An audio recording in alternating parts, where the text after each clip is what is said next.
And so the first thing that I want to say about Genesis chapter 3 is it's got nothing to do with apples.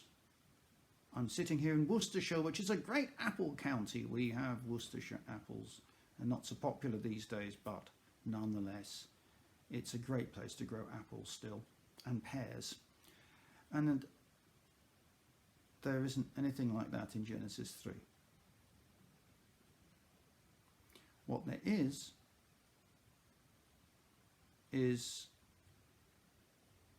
the idea of a garden, that here God plants everything up for humanity. He sets everything up for us. We don't do it. We can't create things out of nothing. We shape what he's given us. He gives us a garden to garden. He sets everything up for us. And then having set everything up for us, he says, look, the one thing you mustn't do is try and take control, to sit in judgment over me, to taste of the fruit of the knowledge of good and evil. You don't decide what's good and what's evil. I do. I know you don't. If you taste of that fruit and start to make those decisions for yourselves, you will be moving away from alignment with me. You will be sitting in judgment over me. You will be doing wrong. You'll be sinning. You will take evil upon yourself.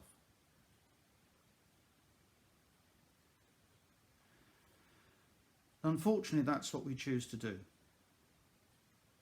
And the process is described through the coming of the serpent to say to the female, did God really say that you mustn't eat of any fruit in the garden?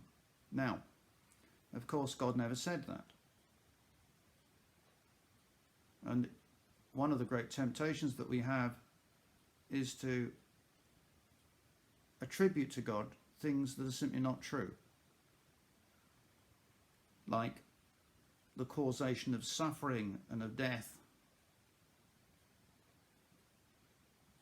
Why did God kill my child? Doesn't sound like God killing children, does it? Really? Got to be very careful about what we attribute to God. We have to be very careful because the devil will tempt us to do that. Instead, we need to understand that we don't understand. Not understanding is not a bad place, it's a good place, because it's an honest place, it's an accurate place, and it's the only place that we can actually truly be. God is far greater than us and way beyond our understanding. And you can see Eve's got the problem now. If she makes herself answerable to the serpent, she's going to get tied in knots because she doesn't understand. She can only report. So she says, look, if we eat of the tree of the knowledge of good and evil, then we mustn't or even touch it, and then we will die. Now,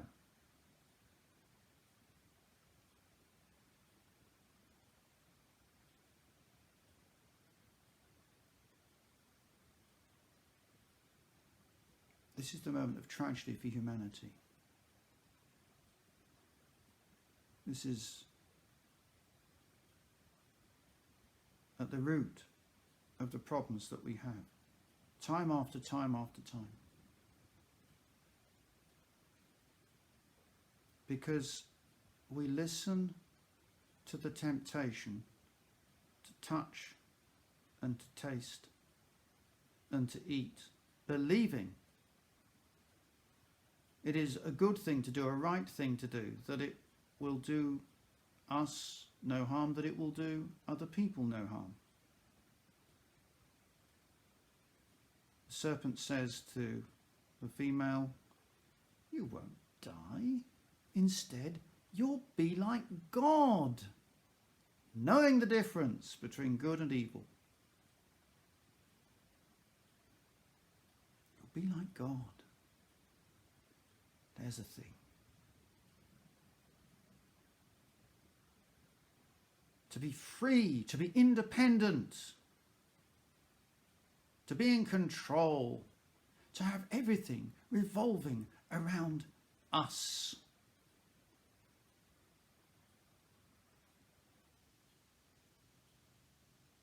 And so Eve likes the idea of this and likes its taste. And so does Adam. So does the male. Led on, maybe, but certainly making his own choice, moving outside of his call to be responsible and obedient and trusting. He chooses to eat. And then they begin to understand in a different way. And what we need to understand about that understanding is that it is immediately damaging. You know, sometimes we feel a need to understand too much. And we can feel particularly hemmed in and helpless when faced with other ways of explaining things which can sound more plausible.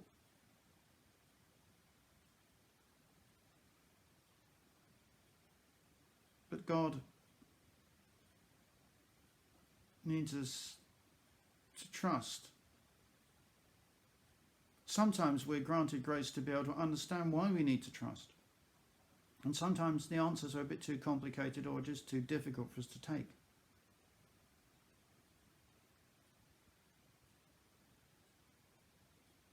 But if we can avoid sitting in judgment over God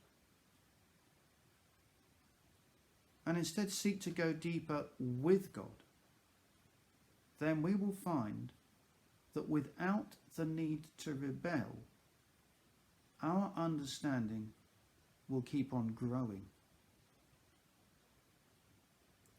But that means we have to have a determination to want to go deep with God, to walk with him,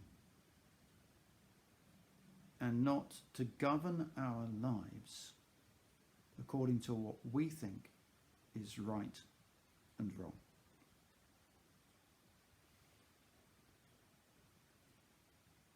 So next time we'll look at the effect of taking the fruit and how it's caused a lot of damage to human relationships.